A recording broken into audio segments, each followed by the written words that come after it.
Chapter 1: The Challenge of the Future. Whenever I interview someone for a job, I like to ask this question: what important truth do very few people agree with you on? This question sounds easy because it's straightforward. Actually, it's very hard to answer. It's intellectually difficult because the knowledge that everyone is taught in school is, by definition, agreed upon. And it's psychologically difficult because anyone trying to answer must say something she knows to be unpopular. Brilliant thinking is rare, but courage is in even shorter supply than genius. Most commonly, I hear answers like the following: our educational system is broken and urgently needs to be fixed. America is exceptional. There is no God. Those are bad answers. The first and the second statements might be true, but many people already agree with them. The third statement simply takes one side in a familiar debate. A good answer takes the following form: most people believe in X, but the truth is the opposite of X. I'll give my own answer later in this chapter. What does this contrarian question have to do with the future? In the most minimal sense, the future is simply the set of all moments yet to come. But what makes the future distinctive and important isn't that it hasn't happened yet, but rather that it will be a time when the world looks different from today. In this sense, if nothing about our society changes for the next 100 years, then the future is over 100 years away. If things change radically in the next decade, then the future is nearly at hand. No one can predict the future exactly, but we know two things: it's going to be different, and it must be rooted in today's world.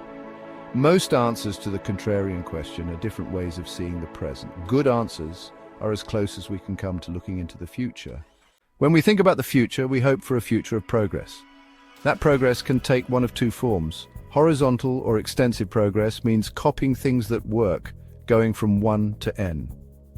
Horizontal progress is easy to imagine because we already know what it looks like. Vertical or intensive progress means doing new things, going from 0 to 1.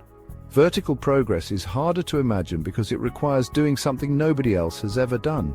If you take one typewriter and build 100, you have made horizontal progress. If you have a typewriter and build a word processor, you have made vertical progress. At the macro level, the single word for horizontal progress is globalization, taking things that work somewhere and making them work everywhere. China is the paradigmatic example of globalization. Its 20-year plan is to become like the United States is today. The Chinese have been straightforwardly copying everything that has worked in the developed world. 19th century railroads, 20th century air conditioning, and even entire cities. They might skip a few steps along the way, going straight to wireless without installing landlines, for instance, but they're copying all the same.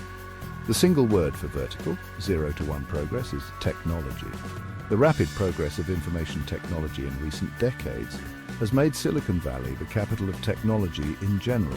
But there is no reason why technology should be limited to computers. Properly understood, any new and better way of doing things is technology. Because globalization and technology are different modes of progress, it's possible to have both, either or neither, at the same time.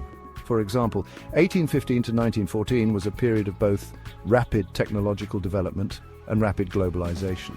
Between the First World War and Kissinger's trip to reopen relations with China in 1971, there was rapid technological development but not much globalization.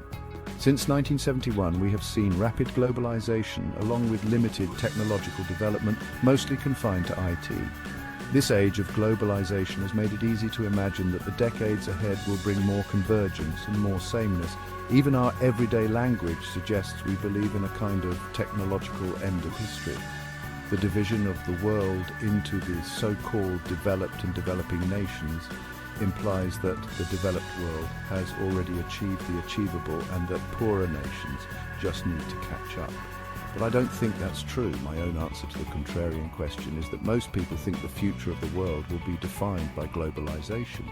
But the truth is that technology matters more. Without technological change, if China doubles its energy production over the next 2 decades, it will also double its air pollution. If every one of India's hundreds of millions of households were to live the way Americans already do, using only today's tools, the result would be environmentally catastrophic.